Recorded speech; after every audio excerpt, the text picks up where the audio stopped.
Pessoal, vamos para a segunda parte do vídeo, então, né, da aula. Na segunda parte, eu vou falar de alguns exemplos de aplicação da equação de Bernoulli, tá? E a primeira aplicação que vocês podem estar seguindo no livro-texto é o jato livre, tá? Então, descrito aqui por esse esquema que eu já coloquei aqui, tá? Então, é um tanque. Em geral, esse tanque, o dimensionamento dele é grande, tá? E a gente não vai ter nenhuma restrição aqui para o fluxo dele, tá? De fluido, né? De líquido. Então, a pensar na primeira ideia aqui, né? Então, a gente vai ter aqui em cima onde eu marquei no ponto 1, tá? Do tanque, a velocidade inicial ali no ponto 1 é uma velocidade nula, tá? Não vai ter velocidade de escoamento aqui. E eu estou considerando a pressão atmosférica lá em cima, tá? Então, estou olhando do ponto de vista de pressão relativa, a gente pode considerar a pressão 1 como sendo zero aqui no ponto 1, tá? E aí tá num esquema aqui na figura uma linha de corrente para o ponto 1, para o elemento de volume ali que eu estou olhando, essa linha de corrente descrita por esse esquema, né? E ela vai vir até o ponto 2 aqui embaixo, onde eu vou ter o jato livre, né? Onde está aberto ali o escoamento, né? Então é importante observar o seguinte, né? Tem até um zoom aqui dessa parte, né? Não sei se está muito bom para vocês enxergarem aí, mas tem um zoom dessa parte. No ponto 2 ali, onde tem o jato, a pressão continua sendo nula, porque, assim, é intuitivo pensar, eu não tenho nenhum bloqueio ali, né? Então, existe um fluxo de água acontecendo ali, e aí você vai ter exatamente a pressão nula ali, né, no ponto 2. O que mais que a gente pode olhar, né? A gente pode olhar que, claro, podia ser um pouco mais formal de fato verificar que a pressão ao longo dessa linha de corrente ela é constante, né? Então, se lá no ponto 1 é zero, aqui embaixo também tem que ser zero, tem que ser a mesma pressão atmosférica. Como é que a gente faz isso, né? A gente vai olhar para aquela componente normal do escoamento, né? Lembra que assim a gente desenhou, a gente descreveu a equação de Bernoulli ao longo da linha de corrente e na direção normal da linha de corrente, tá? Quando era na direção normal, eu marquei de vermelho aqui para vocês e é essa equação que eu obtinha na direção normal lá, tá? Como eu estou nesse esquema olhando justamente para um tanque aonde ali, onde vocês podem verificar, onde tem o jato livre ali nesse trecho aqui, ó, nessa reta aqui, ali eu posso pensar que é o ponto zero como se fosse um eixo X, né?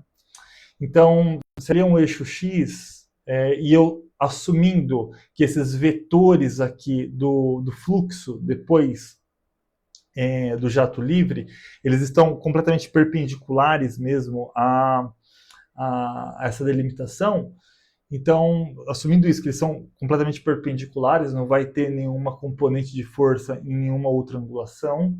Significa, então, que se você traçar, né, do ponto 2 ao ponto 4 aqui, né, ali de qualquer ponto arbitrário que eu tenha no meio do jato, até o extremo da abertura aqui do meu jato, então, esse segmento de reta aqui, ele é completamente perpendicular aos vetores do jato, né? Significa que essa angulação entre os vetores ao longo da linha de corrente e o do meu jato ali é 90 graus, né, no fim das contas. Claro que cosseno de 90 isso aqui vai dar zero, então eu quero dizer o seguinte, que essa parcela aqui não contribui, para mim. E que mais? Que mais que ali tem um segmento de reta. Segmento de reta significa que a curvatura ali vai tender ao infinito, quer dizer, isso aqui vai tender a zero, né? Então isso aqui é zero no fim das contas, né? Isso aqui tende a zero, porque a curvatura ela tende ao infinito. Bom, então o raio de curvatura tende ao infinito, né?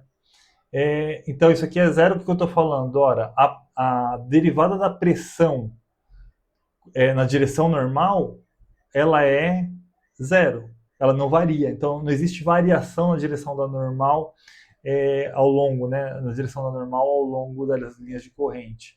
Ou seja, que ela continua constante ao longo dessa estrutura, né? Isso é uma forma de pensar, uma forma de dizer, olha, de fato, não vou ter a pressão que está acontecendo lá em cima vai ser a pressão que acontece aqui embaixo em qualquer ponto, tá?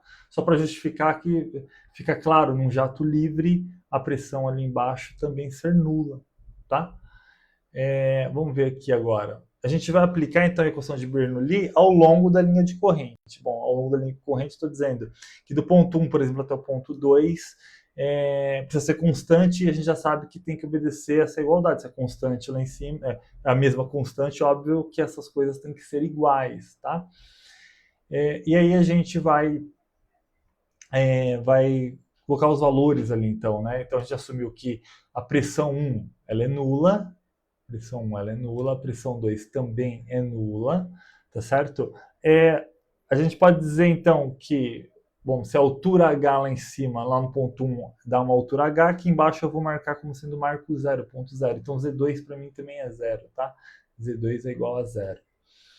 E Z1 é H, né? Z1 vale H aqui para mim. Z1 vale H. Muito bem, então, o que vai acabar acontecendo aqui, né? Então, vamos substituir aqui. Eu vou ficar com... claro, faltou uma questão aqui. O V1 também é 0, né? Esse V1 aqui também é 0. Então, o que eu vou obter aqui? Eu vou obter que gama HA vai ser igual a meio de ρ V2 em quadrado, e essa parcela zerou também, né? É isso que eu vou obter. Então, a gente passa o 2 multiplicando ali, vai ficar 2 gama H sobre ρ igual a V2 em quadrado, certo? Lembra que o gama, esse que está aqui, é o peso específico, e esse carinha aqui, ele se escreve como sendo ρ vezes a gravidade. Mas se o ρ está multiplicando, dividindo, eu posso já simplificar essas coisas. O ρ aqui corta com esse ρ de cá. Então, eu posso escrever isso como sendo 2 vezes a gravidade vezes a altura, igual a V2 ao quadrado. E, por fim, eu consigo escrever que V2 vai ser igual a raiz quadrada de 2 vezes GH, tá? Que isso, essa equação, a gente já conhece a equação da física, né, clássica, que é justamente a equação que descreve a velocidade em queda livre de um sólido, né, no vácuo. Então, isso também vai valer aqui para os fluidos, que é basicamente uma partícula em queda livre, numa linha de corrente. Observa que eu estou aplicando a equação de Euler, ou seja, eu não estou considerando as interações viscosas, né? O líquido aqui ele tem que ser invícido, né? Não tem viscosidade. Então, claro que eu estou fortemente me apoiando nisso para poder ter esse resultado, tá?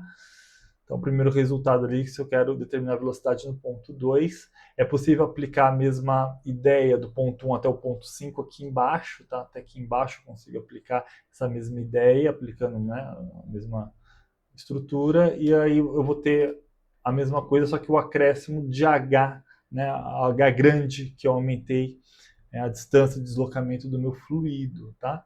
Poderia aplicar, por exemplo, aqui ó, do ponto 3 também, do ponto 3 até o ponto 4 aqui, ó, era possível fazer, com a ressalva de que se tá o ponto 3 ali, a velocidade no ponto 3 é 0 também, pensando que o tanque é grande, ele está distante ali da boca ali do escoamento, então eu posso considerar que ali a velocidade inicial é 0 e aplicar a mesma igualdade aqui, obter a mesma expressão, o mesmo resultado. Esse aqui que é importante para o jato livre, tá? Isso aqui é a equação do jato livre. Tá bom? Esse jato livre, ele poderia... Vocês observam que eu fiz ele assim, né? O livro coloca ele na vertical, assim. Mas ele poderia ter essa configuração, né? Ter a boca dele olhando ali para a lateral de uma parede, por exemplo, né? Nesse caso, fica quase que intuitivo também que a depender da dimensão, né, desse bocal aqui, e uma série de coisas, né? Mas é claro que fica quase intuitivo que as velocidades elas não são as mesmas, né? Porque a pressão, à medida que você vai aumentando, né? Essa coluna, essa altura H, a pressão vai ficando maior, então é até intuitivo observar que a velocidade na parte mais profunda vai ser maior do que na parte mais rasa, e aí a gente vai ter essa configuração de vetores. Claro, como eu disse, a depender da dimensão do bocal, a gente pode considerar, por exemplo, ali no ponto 2, como a velocidade que está aqui no ponto 2, como sendo a média das velocidades ali, que se esse bocal não for uma dimensão muito grande, claro, né? E aí eu vou ter, é bastante importante observar que eu vou ter um dimensionamento para o bocal e um dimensionamento para o jato. Quando essa curva aqui ela é suave, né, suave, que ela é curvadinha, assim, bonitinha, em geral é o que a gente vai ter que, basicamente, a dimensão do bocal aqui ela é a mesma do jato, tá? Do escoamento que vai ter depois desse jato livre, né? Mas pode ser que não, pode ser que esses bocais aqui eles não sejam suaves, tá? Pode ser que eles não sejam suaves. E se isso acontece, eles formam bicos, eles formam cantos, né? Se isso acontece, então, em geral, o jato ele tem um dimensionamento, um diâmetro muito menor do que o do bocal. Então, por exemplo, aqui nessa figura, já tem forma bico, a gente vai ter uma dificuldade de ele acompanhar o mesmo diâmetro ali no jato, né? O jato ele tende a ficar menor, né? Aqui também, ó, não é suave, ele tende a ficar menor. Aqui já é suave, ele tende a acompanhar. E aqui também não é suave, ele tende a ficar menor. Esse efeito chama efeito vena contracta.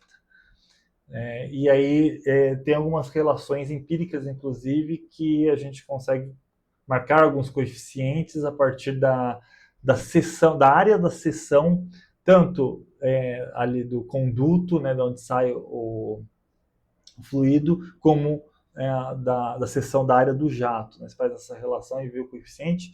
Isso está muito mais atrelado ali a questões empíricas, inclusive, e de modelos, tá?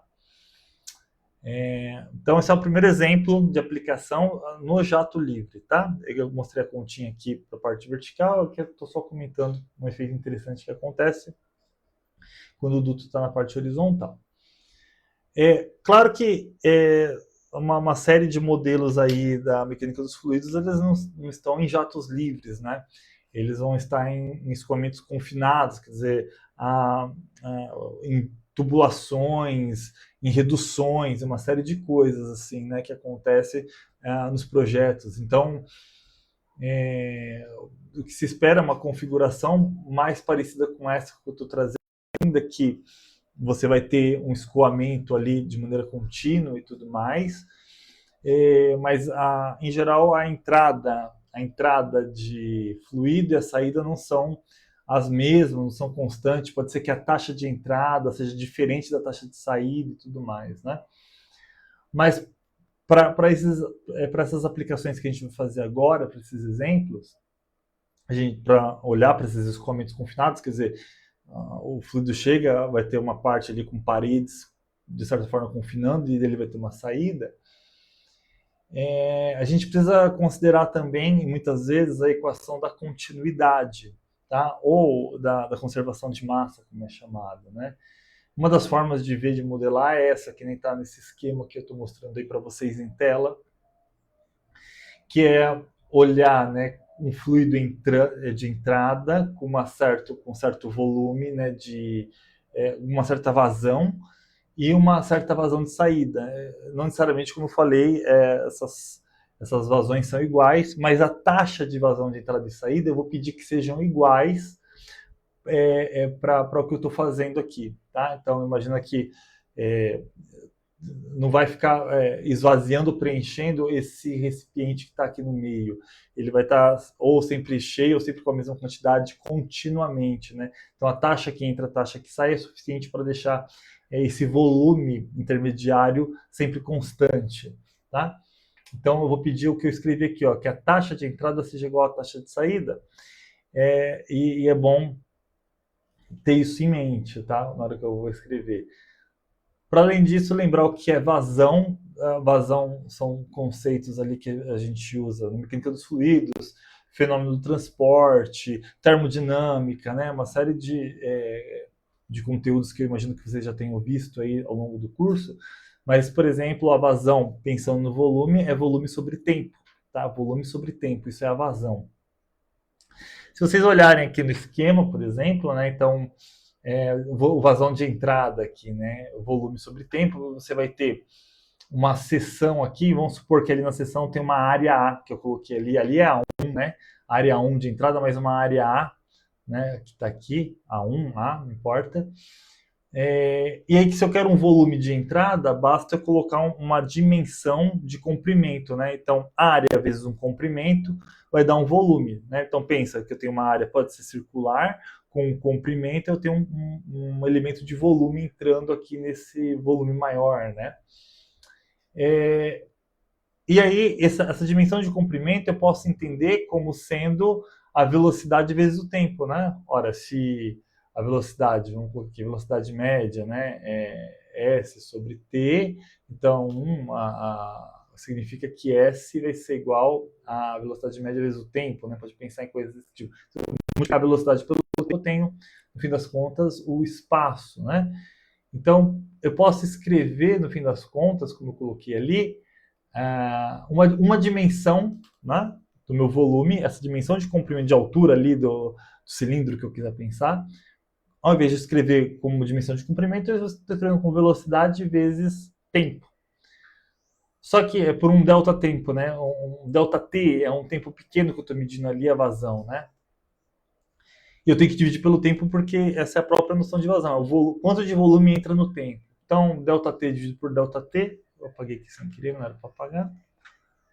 Volta, é isso. Então, delta t dividido por delta t aqui, vai sobrar aqui a vazão com respeito à área, que eu chamo de Q, a gente usa a letra Q, é a área vezes a velocidade. Tá? Então, eu posso calcular a vazão assim, sabendo a área,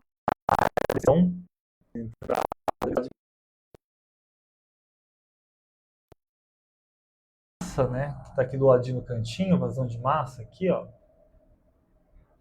Que é pegar a vazão em volume e multiplicar pela massa específica, né? Então, tanto de volume multiplicado pela massa vai me dar a vazão de massa, tá? Então, uma vez que eu descrevi a vazão desta forma, substituir aqui no lugar do Q, e aí eu vou ter que a vazão de massa é ρ vezes a área da seção vezes a velocidade.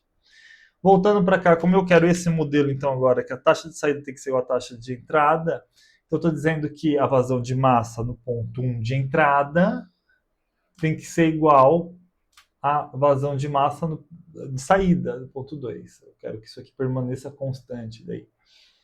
Na hora que eu igualo essas coisas, né? Então, vazão de massa, como eu mostrei, é ρ vezes área 1 vezes volume 1, tem que ser igual a ρ vezes área 2 vezes volume 2.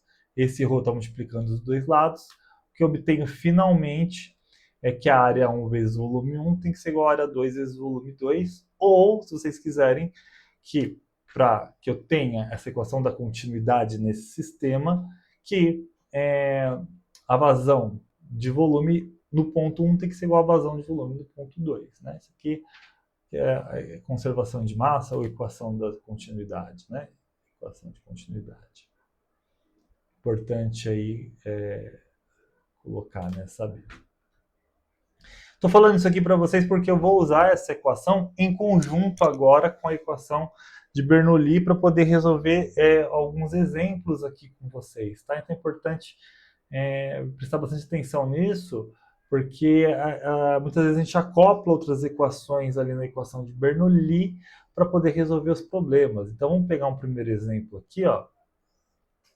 Tá aqui, ó, a figura E3.7, que é essa aí do lado, não está marcada, mas essa figura E3.7, essa aqui, ó.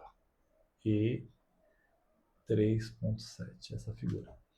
Mostra um tanque de diâmetro de 1 metro, que é alimentado com escoamento de água proveniente de um tubo, que apresenta diâmetro igual a 0,1 metro. Determine a vazão em volume Q necessária para que o nível de água do tanque H permaneça constante igual a 2 metros, tá? Então, vocês veem que aqui tem um escoamento de água que, no fim das contas, quase caracteriza aqui, né, um jato livre, porque um jato livre ali que eu mostrei não estava enchendo ali, mas no fim das contas é a mesma ideia, né? Não tem nenhuma resistência ali, não tem nenhum bloqueio ali no ponto 2. E eu quero entender, ó, determinar a vazão em volume Q necessária para que o nível da água do tanque permaneça constante igual a 2 metros, né? Então, de novo, o que a gente está fazendo, né? O que a gente está fazendo? Pensando num sistema aqui, olhando, tentando modelar isso como um sistema invícido, incompressível, né, um regime permanente, para poder, primeiro, né, ter esse primeiro modelo, e é possível fazer isso, porque a gente não está perdendo as dimensões nesse processo, trabalhando com água, né, que ela posso olhar de maneira incompressível, e localmente, pelo menos, se considerar a viscosidade, né? Então, vou aplicar primeiro a equação de Bernoulli aqui no ponto 1 e no ponto 2, certo? Então, pela equação de Bernoulli, o que a gente viu? Que a pressão no ponto 1 mais meio gama V1 em quadrado mais gama Z1 tem que ser igual a pressão no ponto 2 mais meio ρ V2 em quadrado mais gama Z2, né? Gama Z2. Então, isso daqui é a própria equação, né? Pela própria equação de Bernoulli, por conta dessa justificativa que eu fiz. O que a gente pode pensar, né? A pressão no ponto 1. A pressão no ponto 1 eu posso considerar como sendo zero, né? Porque é um tubo aberto ali, né? De maneira pensar ali na atmosfera, de maneira relativa, eu posso olhar aqui, então, a pressão no ponto 1 é igual a zero. Muito bem. Igual a zero. A pressão no ponto 2 também eu posso considerar como sendo zero, porque está no mesmo princípio do jato livre lá, né? Aqui não está tendo pressão no ponto 2, né? Está indo direto, está escoando direto, né? Porque tem essa estrutura. Então, a pressão no ponto 1 tem que ser igual a pressão no ponto 2, que é igual a zero. Se a gente estabelecer que o marco zero da altura para a gente passa pelo ponto 2, como se fosse o eixo X ali passando no ponto 2, então eu vou considerar que o Z2 é igual a zero. O Z2 tem que ser igual a zero, né? Para estabelecer esse marco. Z2 igual a zero. E, portanto, claro que Z1 tem que valer H aqui, tá? O Z1 vale H. Então, substituindo essas coisas, o que a gente vai ter, né, na nossa equação? A gente vai ter P1 igual a zero, aí vai ficar meio de ρ V1 em quadrado mais gama H igual, bom, P2 é zero, Z2 é zero, ficou meio de ρ V2 em quadrado. Né? Se vocês quiserem escrever, dá para escrever, inclusive, multiplica todo mundo por 2 dividido por ρ. Então, vai ficar aqui V1 ao quadrado mais, dividir por ρ ali, multiplica por 2, 2GH igual a V2 ao quadrado. Tá? Então, eu tenho essa equação que relaciona a gravidade, a altura H, que vale 2, né? A altura H ali já sabe que vale 2, vou substituir depois. G, né? 9,81. Mas as velocidades no ponto 1 e no ponto 2, eu vou determiná-las, né? Vou determiná-las, velocidade no ponto 1 e no ponto 2. A velocidade no ponto 1 não é zero? Não, porque não estava parado, não é a mesma coisa que está naquele outro exemplo, né? Está entrando água ali, está escoando água pelo cano, né? Lá de cima. Então a velocidade não é nula, porque está entrando massa d'água. E aí eu tenho uma equação e duas incógnitas, V1 e V2. E por isso que eu falei para vocês. Agora, eu estou no mesmo sistema aqui de cima que eu mostrei aqui, né? Sobre a equação da continuidade, né? Está entrando um fluxo de água por um lado e saindo por outro. Então eu posso usar, e ele permanece constante. Eu quero que permaneça constante essa quantidade. Então é exatamente esse caso da equação da continuidade, né? Então, se a equação da continuidade vale aqui, eu estou dizendo para vocês o seguinte: ora, que, né, isso aqui é uma coisa, agora, por outro lado, o que eu vou ter? Que a área 1 vezes a velocidade 1 tem que ser igual a área 2 vezes a velocidade 2. Tá certo? Eu tenho que escrever isso. Agora, muito bem. Qual que é a área 1, né? A área 1 da onde está tendo aqui, né, a minha informação de onde que está tendo, né, a entrada de água ali no fim das contas.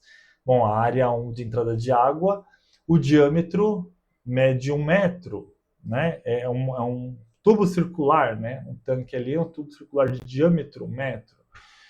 Então, quero saber a área aí desse cara, né? Então, o raio é o diâmetro, o diâmetro 2 vezes o raio, portanto, o raio é o diâmetro sobre 2. E a área de um círculo é π, né? Então vai ficar π vezes o raio ao quadrado, π vezes o raio ao quadrado, então vai ficar o diâmetro maior, diâmetro sobre 2 ao quadrado, vezes a velocidade 1.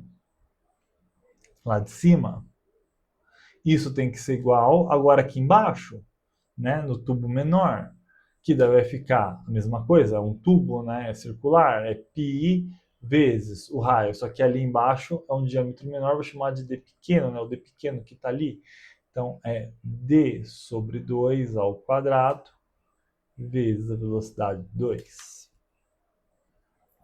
Certo? Então, claro, essa constante aqui da igualdade pode cancelar. Observem que vai aparecer um 4 aqui, né? Então, de ambos os lados vai aparecer d ao quadrado sobre 4 vezes V1 igual a d pequeno ao quadrado sobre 4 vezes V2. Esse dividido por 4 aqui a gente pode simplificar também, certo?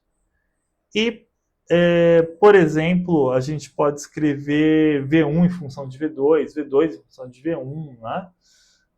Mas, por exemplo, a gente consegue escrever, vamos supor aqui V1, né? Então, V1 como sendo d ao quadrado pequeno sobre d ao quadrado grande vezes V2. Olha lá. Certo? Uma vez que eu consigo escrever o V1 em função de V2, né? Quer dizer, eu tenho duas equações agora. Eu tenho uma equação aqui de preto e uma equação agora aqui de azul. Ó. Eu tenho duas equações, duas incógnitas. Inclusive, consegui isolar a variável V1.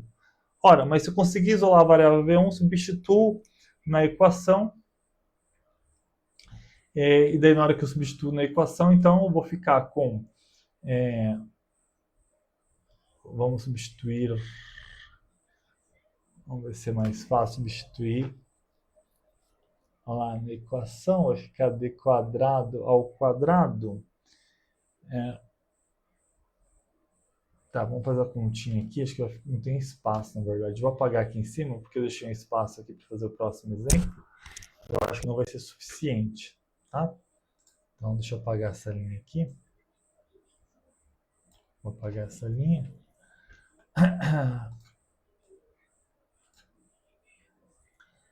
Então, vai ficar no lugar do V1, eu vou escrever... já pode substituir os valores se quiser. Eu estou carregando aqui justamente para chegar em algum tipo de expressão geral, assim, para esse tipo de problema. Ah, mas você quer substituir isso com isso? Podia substituir já os valores, tá, gente? Não precisa ficar carregando álgebra assim do jeito que eu estou fazendo, não, tá? Então, eu vou substituir aqui. Deixa eu só colocar esse aqui, ó. Essa equação aqui que a gente chegou para cá, para não me atrapalhar, mas eu estou usando ela, tá? Ó, vou colocar ela aqui embaixo. Eu vou apagar esse aqui para me dar mais espaço. Ó, pronto.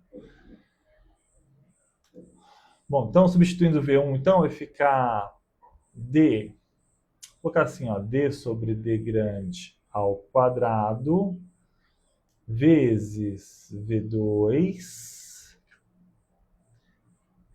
ao quadrado. Isso aqui tudo ao quadrado, né? Ó. Então isso aqui tudo é V1 ao quadrado, ó. Só substituir o V1 e substituir V ao quadrado. Mais 2GH igual a V2 ao quadrado. Igual a V2 ao quadrado. Muito bem, né? Então, agora o que eu fiquei aqui, né? Vamos escrever bem bonitinho isso aqui para não ter confusão, né? O quadrado está aqui no parênteses, então vai ficar D sobre D a quarta, né? Porque ficou 2 vezes 2 a quarta, vezes V2 ao quadrado. Passa aquele V2, não, vamos passar na próxima linha, mais 2GH igual a V2 ao quadrado, tá? V2 ao quadrado. Agora sim, deixa eu apagar isso aqui. Eu consigo apagar tudo isso aqui, né? Não preciso mais usar isso. Deixa eu ver. Muito bem. Agora, esse termo aqui que está a quarta, eu vou passar para o outro lado. Vai ficar V2 ao quadrado menos D sobre D grande a quarta vezes V2 ao quadrado igual a 2GH. A 2GH, tá aqui. Coloca aquele V2 ao quadrado em evidência. Então, eu consigo escrever V2 ao quadrado que multiplica 1 menos D sobre D a quarta igual a 2GH. É claro que isso não pode dar zero, porque esses diâmetros ali, eles são muito diferentes. O tamanho, né, o diâmetro de saída é muito menor que o da tubulação. Óbvio que isso é um número menor do que 1. É óbvio que essa razão D pequeno sobre D grande é um número menor que 1. Quando eu pego 1 e subtraio um número menor do que 1, isso aqui vai se dar positivo, estritamente positivo. E aí o que eu vou obter? Que V2 ao quadrado vai ser igual a 2GH dividido por essa quantidade, 1 menos D sobre D a quarta. E, finalmente, se eu quero saber a velocidade V2, né, a velocidade do ponto 2 aqui, o que eu vou conseguir? Que a velocidade do ponto 2 vai ser a raiz quadrada de 2GH dividido por 1 menos D sobre D a quarta. Olha lá.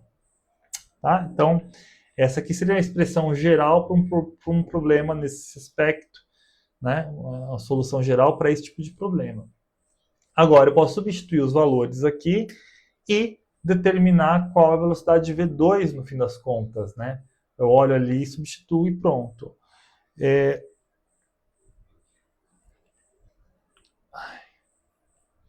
Então, vamos substituir ali para a gente ver. Vai ficar 2 vezes... Vai, volta ali. Quero colocar vezes com vezes mesmo. 2 vezes 9,81 vezes 2 metros ali, já dado H, né? Dividido por 1 menos o diâmetro menor, quanto que é? É 0,1, né? 0,1 dividido por 1 a quarta. Tá? Isso aqui está elevado à quarta potência. Isso aqui na raiz quadrada, tá? Bom, vocês podem conferir aí a continha, tá? Mas isso aí vai dar, tá prontinho aqui, 6,26 metros por segundo. Tá? Isso aqui é a velocidade V2. O que ele quer saber, né? Ele quer saber a velocidade de V2? Não, olha o que ele quer saber. Ele quer saber, determine a vazão e volume Q necessária para manter, né, esse propósito. Só que eu tendo a velocidade 2, eu consigo determinar exatamente qual é a vazão. Por quê? Porque para esse sistema aqui, como ele está conservando a massa, né, então eu estou usando a equação de continuidade, ele permanece com a massa ali dentro. Então, eu sei que justamente a vazão que ele quer, eu posso pensar que é a área 1 vezes a velocidade 1, só que isso aqui ele é igual à área 2 vezes a velocidade 2. Né? Porque esse volume permanece constante, essa quantidade de massa permanece constante. Está entrando água e está saindo água, tem que estar constante. Então, ora, se eu tenho a velocidade 2, eu tenho também quem é a área 2. Quem é a área 2? Né? A gente já fez, é π, né? A área 2 quem que é? Π vezes o raio ao quadrado. Né? Então, π vezes o diâmetro, que é 0,1 sobre 2 ao quadrado, e aí vezes V2, que é 6,26. Certo? Bom, a continha aqui está pronta também, vocês podem fazer a continha ali, aproximar, mas vai dar aí aproximadamente 0,0492 metro cúbico por segundo, tá? Então, essa aqui é a vazão que é necessária para que esse sistema continue enchendo o tubo, né? Enche o tanque e continue com essa vazão constante, de modo que não tenha essa perda, não tenha perda, né? A altura ali não vai diminuir nem aumentar, ele continue constante, tá? Então, eu quero que vocês observem. Eu usei a equação de Bernoulli e a equação de continuidade aqui. Então, muitas vezes é interessante acoplar uma equação na outra, tá? Eu vou parar esse vídeo aqui para não ficar tão grande. Vou fazer agora um próximo vídeo com mais 2 exemplos, tá? Utilizando essas ideias aqui. Tá, gente? Até o próximo vídeo.